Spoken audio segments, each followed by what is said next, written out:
Pozvání do nové epizody podcastu Artefakt, který vzniká na Filozofické fakultě Masarykovy univerzity, přijala Veronika Matová. Dobrý den, Veroniko. Dobrý den. U mikrofonu sedí také Ondřej Krajtl.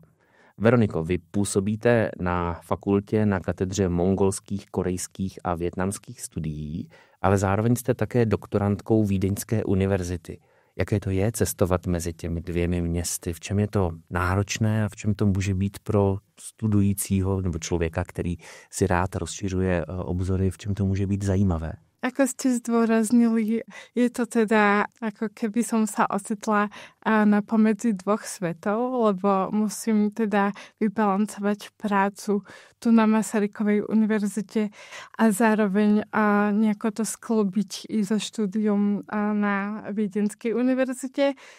Nemám síce siahodlhé skúsenosti, keďže som nastúpila iba prednedávnom v letnom semestri, teraz v marci.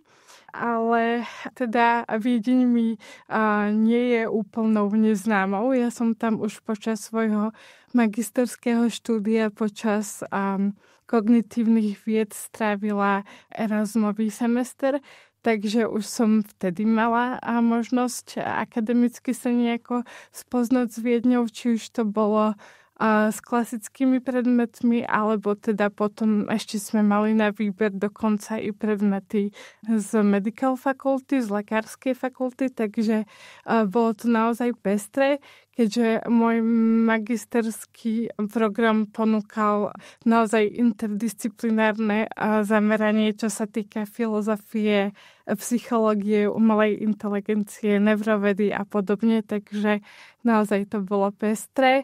A potom som sa neskôr znova nejako zatúlala do Viedne, čo ma spätne veľmi potešilo.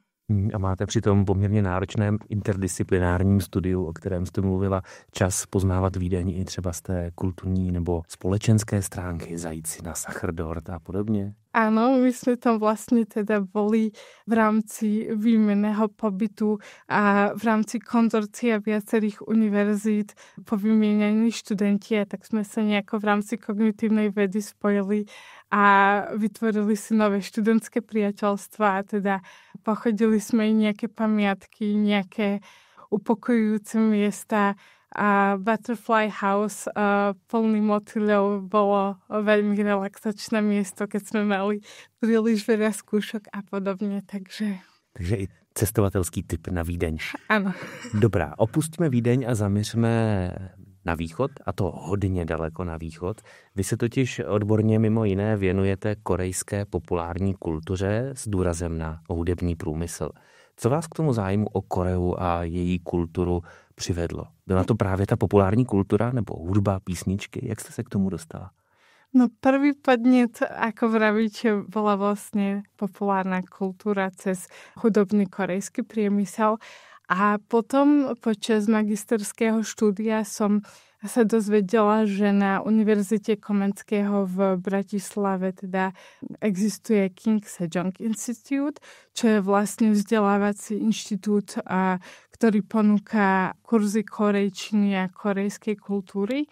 Tam som sa teda prihlásila na zrýchlený letný kurz a potom som pokračovala i počas semestrov, počas akademického roka.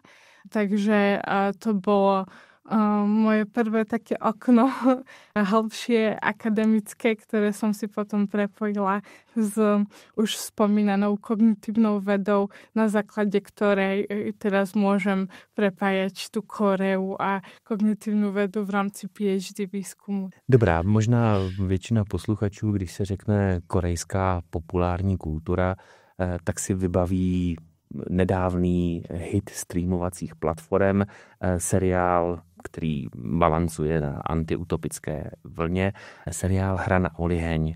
Jedná se o typický produkt korejské populární kultury, nebo je v něčem výjimečný a tím je právě dána i ta jeho globální obliba? Samozrejme, Hra na oliheň a zastihla srdcia globálnych fanúšikov, nielen tých korejských, takže naozaj môžeme vidieť neskutočný rozmach tohto.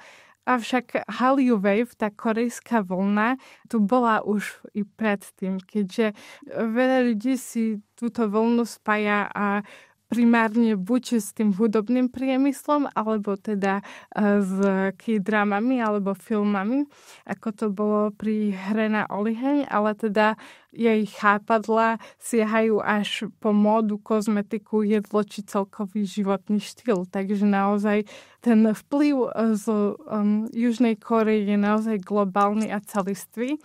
A teda je to naozaj veľmi vidieť i tu v Brne, keďže sa pomaličky rozrastajú i možnosti tu, ako sa aktívne takto korejsky vyžiť, či už v rámci nejakých tanečných K-popových hodín, alebo v rámci nejakých podnikov, ktoré sú dedikované práve korejskej kultúre. Takže naozaj a i tuto je možno cítit. V čem je v tom seriálu ta Korea otištěná? V čem jako předává divákovi korejskost nebo tu esenci kultury? V prvom rade možno je to pre globálneho diváka, ktorý nikdy nemal s Koreou nikdy nič spoločné alebo nejak sa s tým nestretol, tak je to pre neho niečo nové a zároveň nie je to len čisto kinematografia, keďže sa tam využívajú i hudobné prvky. Sice z detského prostredia, ale teda trošku položené do toho hororového rozmedzia, takže je to naozaj pre takého medzinárodného diváka niečo osviežujúce, niečo, čo tu doteraz nebolo a možno práve preto sa ten seriál teší takému veľkému záujmu. Vy se ale primárně soustředíte na tu hudbu, čili opustíme svět seriálu a pojďme k hudebnímu tématu, takzvanému korejskému popu neboli K-popu. Dá se nějak obecně charakterizovat, jaké jsou jeho základní rysy, odlišnosti třeba od tuzemského populárního hudebního průmyslu, nebo je naopak podobný a je tam jenom ten moment cizího jazyka? Na túto otázku asi odpoviem ambivalentne. Áno aj nie. Samozrejme sú tam isté špecifika, ktoré by sa dali prirovnať i našemu klasickému hudobnému priemyslu. Avšak celkový korejský priemysel si vystaval svoju silu na parasociálnych vzťahoch, čo sú vlastne vzťahy, ktoré si tvoria fanúšici a speváci, alebo teda v korejskom priemysle ich nazývame idolovia, pretože títo speváci musia byť podkutí zo všetkých strán, aby vlastne mohli fanúšici k ním zhliadať. A to je celá premisa vlastne tejto dokonalosti v rámci korejského priemyslu.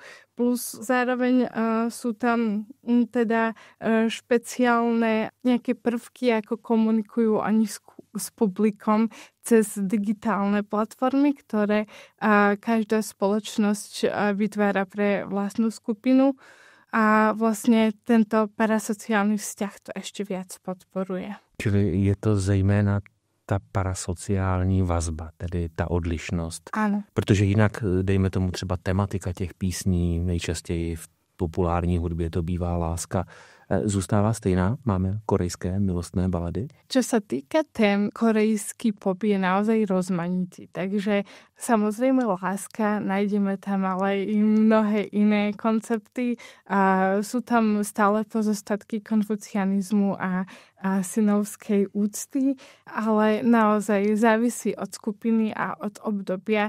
Tie koncepty sa teda striedajú a aj tá náplň textov piesní, ale v celku to ostáva nemenné a jediné, čo môže byť trošku odlišné, je vlastne ako publikum reaguje na dané piesne.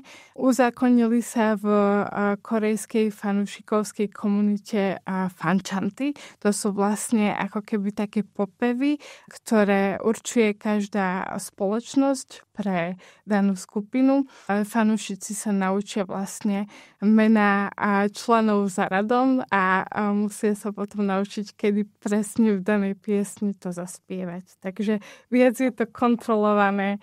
Sú tam nejaké kľúčové frázy, ktoré musia zopakovať a sú tam slova z refrénu. Takže toto sa môže trošku líšiť, pretože je to tam viac kontrolované, ale inak v celku by som povedala, čo sa týka nejakých tém, tak je to naozaj v tomto rovnaké. Avšak nachádzame tam aj možno nejaké také hlbšie psychologické témy, seba prijatia, seba lásky. V rámci skupiny BTS napríklad, ktorá spolupracovala i s organizáciou UNICEF a podobne. Takže je to širokospektrálne. Důraz tedy kladete v tom svém výzkumu i v tom srovnání s globální populární hudbou, tuzemskou populární hudbou a tou korejskou právě na ty parasociální vztahy. Pojďme si to trošku ještě víc přiblížit a rozvést. Mluvila jste o těch idolech, o těch umělcích, kteří jsou zbožňovaní a obdivovaní. V tuzemsku jsme měli Karla Gotta, který měl svůj vlastní kult, fanoušky, kteří znali všechny texty jeho písní a tak dále, tak dále. Jaký je rozdíl tedy v těch parasociálních, a co to slovo vlastně přesně znamená, vazbách mezi těmi korejskými fanoušky a jejich idoly? Proč to není tak jednoduše připodobnitelné k tomu tuzemskému fanoušku a Karlu Gottovi, abychom zůstali u toho příkladu?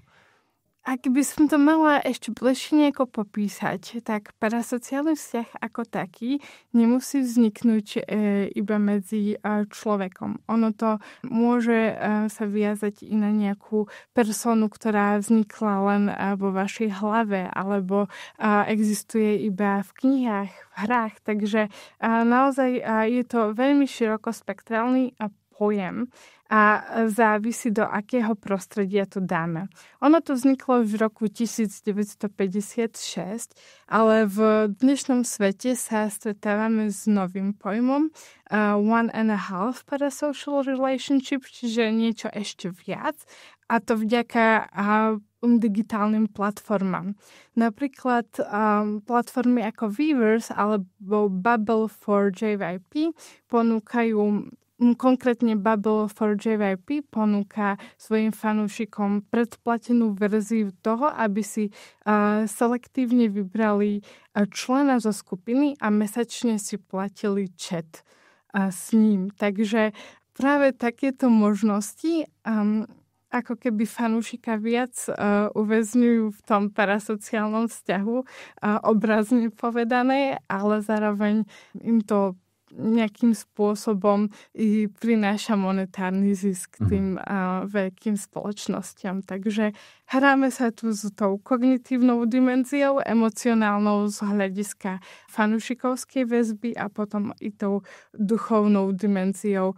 A každopádne dá sa tam povrávať o well-beingu a do akej miery je to prospešné a do akej miery je to potom maladaptívne. Každý už má tú hranicu nastavenú nejakým iným spôsobom.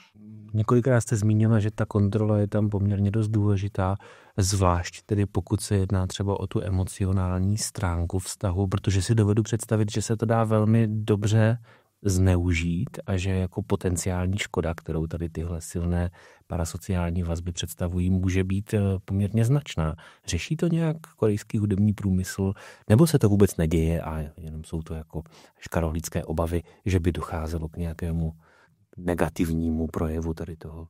Sú vlastne v rámci korejskej kultúry a fanúšikovia zvaní sesang, ktorí vlastne prenasledujú týchto idolov. Rieši sa to prostredníctvom ochránky. Niektoré prípady skončili súdnym procesom, ale teda snažia sa svojich idolov čo najviac ochrániť.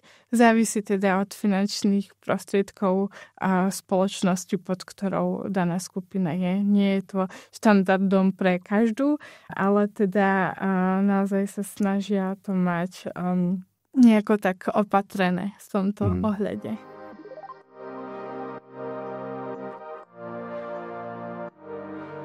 Když zkoumáte tohle téma, s jakými materiály vlastně pracujete? Máte k dispozici nepochybně tedy ty digitální platformy, o kterých jste mluvila. Potkáváte se i s těmi fanoušky? Jste v kontaktu s lidmi, kteří intenzivně žijí korejskou hudební scénou? Keďže mám tú poctu zúčastňovať sa a teda podieľať sa na výuke korejského popu, ako i mnohých iných predmetov v rámci našich možností, čo sa týka už kinematografie korejskej alebo K-dram alebo digitálnych platform, tak mám tam neskutočne veľké množstvo ľudí, ktorí to naozaj prežívajú zo dňa na deň a tešia sa z každej jednej hodiny. Jste několikrát zmínila tu výuku, možná se u toho můžeme chvilku zastavit. Jednak bych rád věděl, tedy pokud bych se stal fanouškem korejské populární kultury, co všechno vaše pracoviště v tomhle směru nabízí. A druhá část té otázky míří k té akademické reflexi, protože přece jenom něco jiného je být fanoušek, ale zkoumat to téma odborně v rámci nějakých akademických standardů nebo konceptů výzkumu, čili co všechno a proč, jakým způsobem nabízíte studujícím v rámci těch korejských předmětů? Tak pri Kopnícky sme začali, teda magister Schwarz PhD začal s korejským popom, ktorý sa vlastne najprv uchytil len ako prednáška. Začalo sa to celkom pekne prednáškami práve od korejskej fanúšičky a profesorky, ktorá tu bola pred zo pár rokmi a teda požiadali sme ju o výuku takéhoto niečoho. Na základe toho potom vznikol seminár ku K-popu. No a rozrastlo sa to na viacero možností. Samozrejme ponúkame i jazykové možnosti, pričom študenti si môžu vybrať rôznu úroveň od jednotky po 6. A vlastne tieto kurzy sú vyučované priamo korejskými lektorkami, ktoré zároveň potom otvárajú i kurzy korejskej kultúry, kde sa bavíme bližšie o sviatkoch, tradíciách, jedle a dokonca i v praktickom slova zmysle sme si už niečo zvykli pripraviť spoločne, takže naozaj je to tam pestré.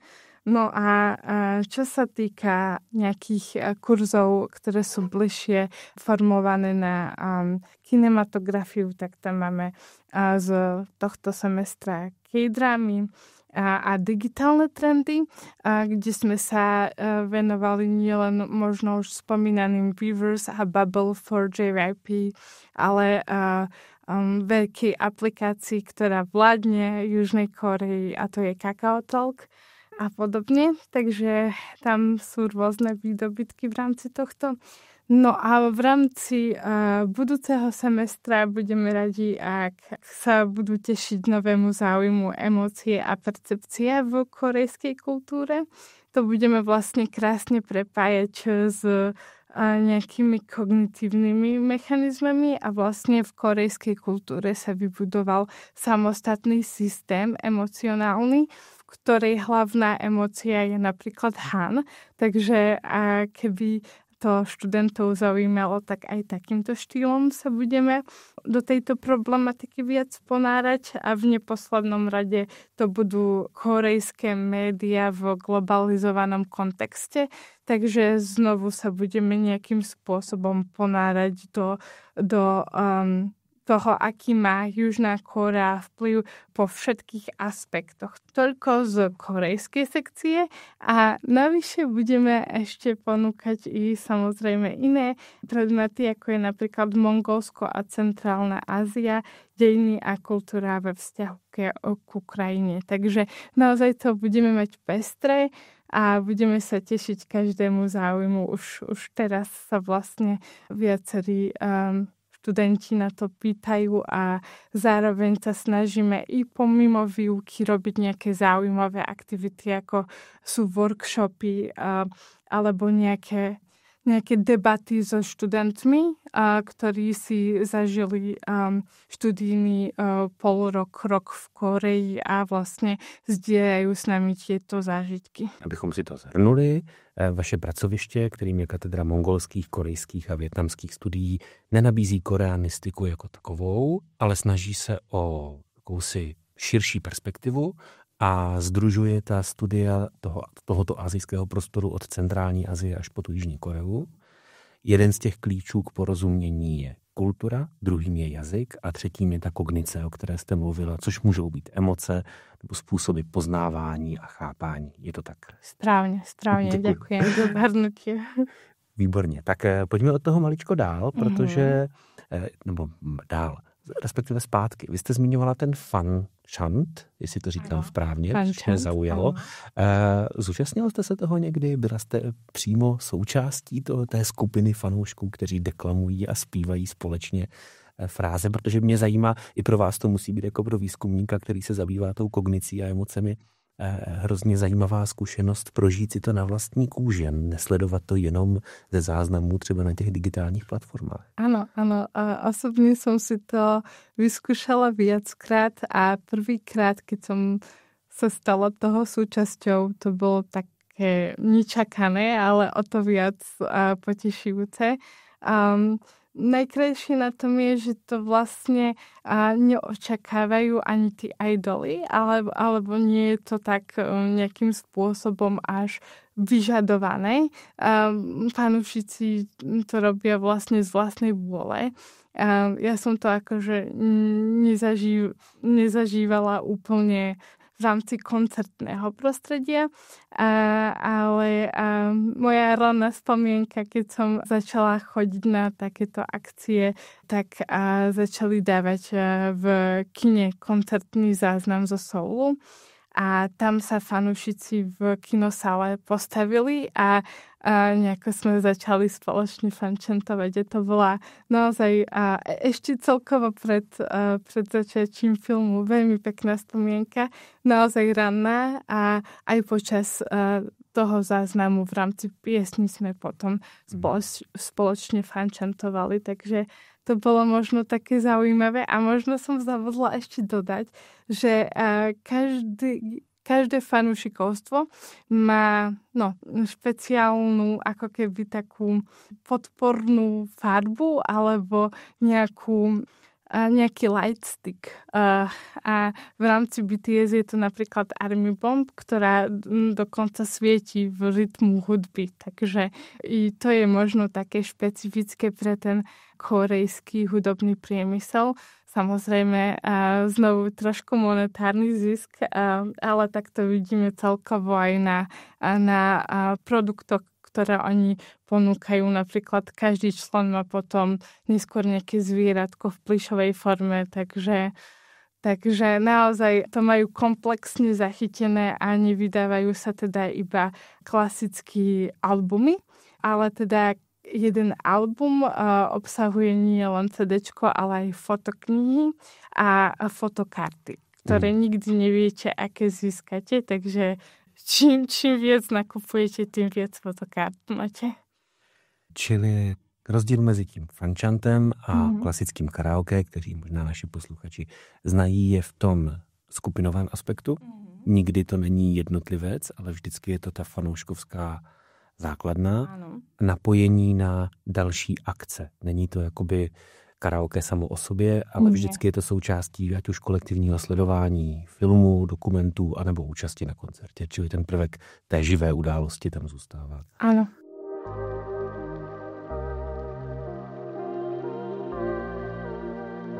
Ještě možná k těm paratextům, tedy těm fotografiím, plišákům, světelným tyčinkám a podobně.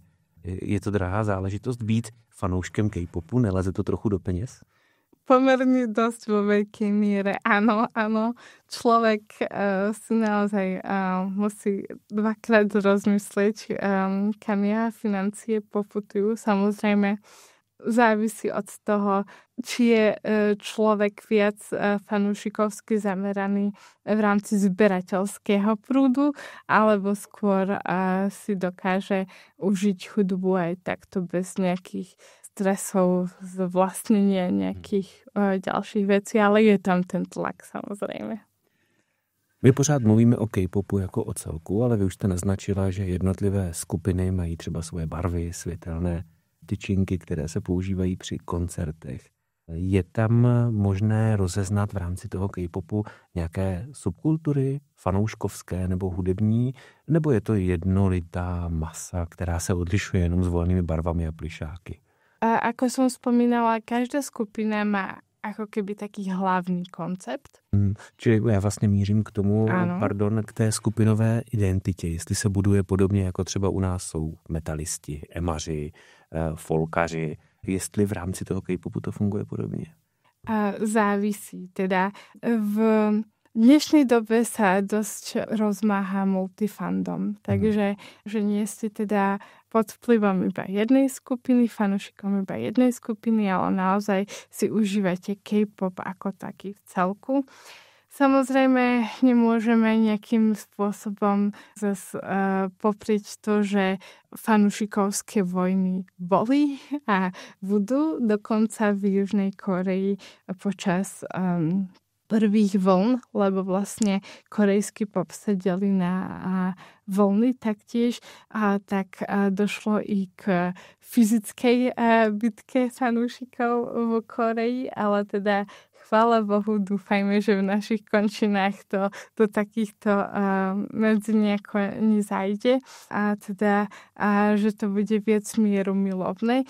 Samozrejme, na digitálnych platformách nájdeme rôznych ľudí s rôznymi názormi a nevždy korektnými, avšak K-pop sa stále nejakým spôsobom snaží spájať ľudí a vytvárať to rodinné zázemie, než akoby zároveň nejakým spôsobom sa tam mali byť fanúšici, takže... Čili to vymezování se vůči těm ostatním není tak silné, byť tedy došlo občas i na pěsti. Dobrá, mluvila jste o digitálních platformách, které jsou využívány velmi intenzivně ve vztahu mezi fanoušky a tvůrci. Jak konkrétně ty nejenom platformy, ale i ty další parasociální vztahy ovlivňují a případně utvářejí toho konzumenta, toho posluchače, toho jednotlivce. Kromě tedy toho, že se snaží vyčistit jeho peněženku a přinutit ho nakoupit. Je tam i nějaký pozitivní aspekt nebo z toho odborného pohledu, z hlediska kognitivních věd, jsou tam nějaká zajímavá témata pro vás, která se objevují? Samozrejme, na prvý pohľad sa dá nejakým spôsobom vyčítať, že to má iba ten negatívny ekonomický nejaký dopad na fanúšikov, ale zároveň je tam veľmi pekná súhra toho, ako napríklad reagujú globálni fanúšikovia na prínos niečoho nového, ako sa publikum, ktoré primárne bolo zvyknuté na pasívne príjmanie, aktívne zapája a nejakým spôsobom tvorí toho idola ako významový symbol. A teda neponára sa iba do skupiny ako takej, ale zároveň sa snaží preniknúť do korejskej kultúry cez jazyk, či už cez prekladanie textov, alebo cez počúvanie rôznych videí, ktoré vlastne idoly sprostredkovávajú a zároveň teda nejakým spôsobom sa snažia vytvoriť tie komunitné puta, ktoré dávajú jednotlivcovi a potom i komunite hĺbší zmysel, už ako sme si spomínali v rámci well-beingu alebo nejakej spolupatričnosti. Když je řeč o těch kulturních normách, korejský hudební průmysl je poměrně dost známý svými specifickými standardy krásy, případně genderovými rolemi. Jak se tyto aspekty projevují v textech, vizuálech, anebo třeba i těch performancích, těch živých vystoupení? Liší se nějak ten přístup k maskulinitě, feminitě v K-popu od západních popkulturních vzorů? Nebo je to jenom kulturně odlišné ve smyslu, jinak se oblékají, mají trochu jiné účesy, trochu jinak vypadají, ale ta struktura zůstává stejná? v korejskom hudobnom priemysle môžeme vidieť silný vplyv ďalšej veľmi silnej a významnej sféry, a to je význam krásy, korejskej krásy a celkového korejského priemyslu, ktorý sa venuje vzhľadu. A Južná Kórea je taktiež známa ako veľmoc plastických operácií a tam je ten štandard na krásu a nepopierateľne veľmi vysoký. A pomimo toho spomínaného, kedy sme si vraveli, že od idola sa čaká, že bude perfektný po tej vokálnej alebo rapovej stránke a zároveň po tanečnej, tak zároveň je tam neskutočne veľký tlak aj na ten vzhľad. No a v tomto prípade sú tu isté rozdiely, keď si to nejako porovnáme s našou kultúrou napríklad. Ako ste spomínali, tá mužská krása sa môže na prvý pohľad niekomu mimo tohto priemyslu zdať menej maskulínna, avšak záleží znova od konceptu. Ak sa snaží skupina nejakým spôsobom štilizovať do toho tvrdšieho nejakého vizuálu, tak sa to dokáže i takýmto spôsobom vytvoriť. Na druhej strane tie jemnejšie koncepty, ktoré by mali nejakým spôsobom osloviť možno aj väčšie masy, tak tam je ten vizuál možno trošku zjemnený a dokonca sa v rámci korejského hudobného priemyslu nebránia i muži make-upu ako takému, takže v tomto je to veľký rozdiel možno. Já jsem si uvědomil, že jsem se nezeptal, mluvíme o těch idolech nebo o těch tvůrcích K-popu.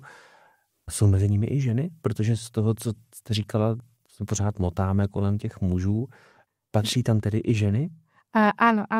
Máme i ženské predstaviteľky, či už znova v nejakých skupinách alebo solo speváčky, možno pre širokú verejnosť Blackpink, Twice a podobne. Takže naozaj je to takto gendrovo vyvážené. Nie je veľmi možno zvykom v korejskom hudobnom priemysle vidieť tieto skupiny gendrovo zmiešané. Mm-hmm. A ak sa jedná o nejakú piesň, kde spievajú spoločne, tak by sa dalo skôr povrávať o nejakej kolaborácii, ale nikdy to nie je po väčšine skupina ako taká. Takže máme rozdielne dievčenské a chlapčenské skupiny. A teda, keď sa bavíme o tých nejakých genderových normách a štandardoch krásy, tak čo sa týka žien, tak na nich sa tieto štandardy ešte viac ako keby odzrkadľujú a tlačia na nich tie spoločnosti, aby sa vlastne prispôsobili ešte dokonca pred debutom v rámci skupiny. Takže je to v tomto ohľade naozaj prísne.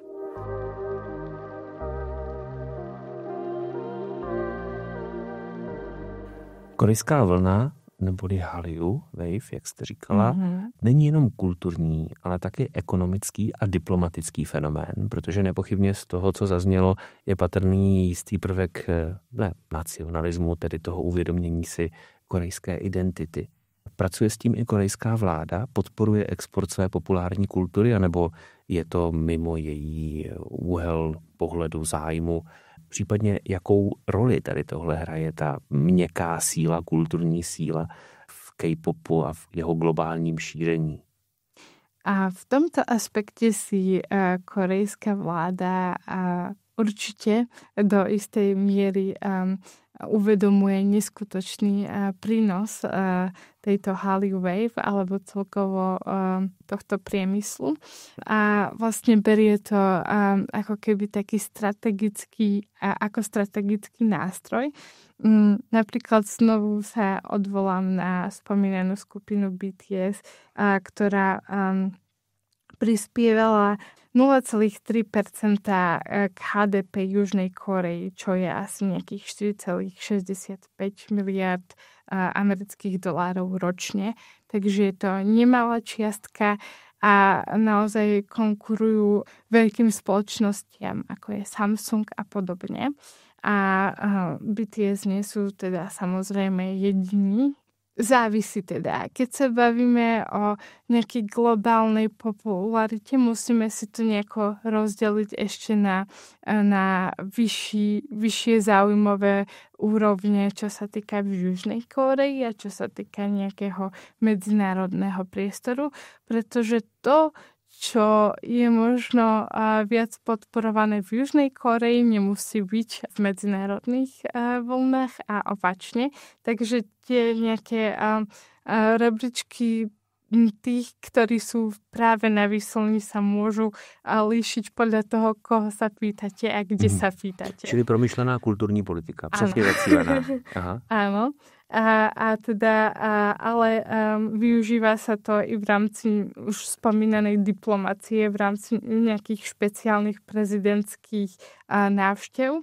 Napríklad v roku 2022 znova skupina BTS navštívila Bielý dom, kde s vtedajším prezidentom Bidenom hovorili o inklúzii a boji proti antiázijskému rasizmu.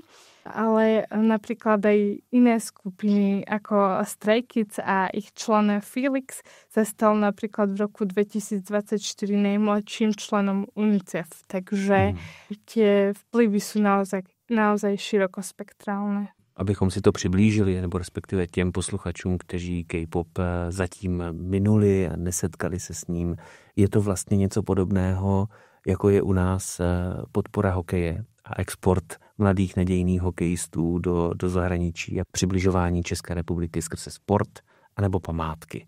Tak kdybychom byli Jižní Korea, nezveme do Českého Krumlova, ale zveme na BTS. V istom prenesenom význame, áno, by sa to dalo možno aj na tú športovú sféru samozrejme preniesť. A takisto i Korea sa nejakým spôsobom zameriava na športovcov. Má taktiež významných futbalistov, ktorí ju reprezentujú i na celosvetovej úrovni. Takže áno, vaša analogia so športom by sa taktiež dala. Korejští rodiče si vybírají, jestli z dítěte bude fotbalista nebo K-popper. Oni teda majú možno taký ambivalentný postoj k tomu, lebo vedia, čo to všetko stojí. Ono, i keď podpíšete nejakú zmluvu s nejakou väčšou spoločnosťou, tak nikdy neviete, či to vaše dieťa zdebutuje nakoniec. Takže dokonca musia potom ešte platiť nejaké najvyššie poplatky, ak nezdebutujú. Tím se dostáváme vlastně k temnější stránce K-popu, který také čelí kritice, respektive zaznívají kritické hlasy. A jedním z těch témat, které jste zmínila, jsou právě ty podmínky pro slávu a úspěch, tedy celý ten systém vychovávání mladých nadějných hudebních hvězd, který je poměrně tuhý, přísný a náročný. Jo, nejenom tedy v té stránce, jak jste zmiňovala, v té finanční, že se to musí vyplatit a musí podařit, ale i vlastně v disciplíně. Do veľkej míry je to o disciplíne a závisí, aké šťastie teda máte záujem, alebo aké šťastie je potom vám dané, lebo poznáme prípady, ktoré trénovali, boli v tom trainee systéme možno rok, niektorý mesiac, niektorý týždeň a niektorý 7 rokov a stále sa nedočkali žiadneho debutu. Takže naozaj to závisí od finančných možností spoločnosti, ale zároveň od nejakých schopností aj idola naozaj tancovať, no ešte nie teda idola, tancovať a spievať na istej úrovni a takým spôsobom, akým spoločnosť od neho vyžaduje, alebo od nej vyžaduje, lebo to sa dá pokladať za isté špecifikum korejských spoločností, že teda každá jedna spoločnosť núti svojich trainee spievať istým spôsobom. Takže i na základe týchto štýlov sa dá rozoznať možno, z akej spoločnosti daný spevák, spevačka pochádza. Čili možná to, co známe z českého prostředí, kde se mluví o těch hudebních stájích, kde jsou koně, interpreti cvičení určitým způsobem, tak to též vlastně platí v té korejské populární kultuře. A 100-násobne viac. Zároveň je tam neskutočná tá psychická a fyzická záťaž, pretože oni sa nevenujú iba tým tanečným a speváckým tréningom, ale keď sa jedná napríklad o nejakých zahraničných spevákov, nie je ich teda veľa, ale v dnešnej dobe sa rozširuje i táto možnosť. Máme zo pár členov z Thajska, z Číny a tí sa musia venovať výuke štúdiu Korei a korejčiny ako takej, aby mohli potom komunikovať a lepšie spievať. A zároveň teda sú podkutie rôznymi výukovými programami, ako majú vlastne korektne komunikovať v rámci interviews a podobne. Takže závisí teda znova, aké prostriedky má daná spoločnosť a koľko im je ochotná toho poskytnúť. No ale zároveň teda, ak ešte ste nezdebutovali, tak tie podmienky sú naozaj katastrofické. Pre hlavne bývalé generácie spevákov to znamenalo, že mnohopočetní členovia museli vlastne v jednej malej izbe prebývať, alebo nemali dostatok peňazí na jedlo. A tak si museli ešte vypomáhať brigádami a podobne.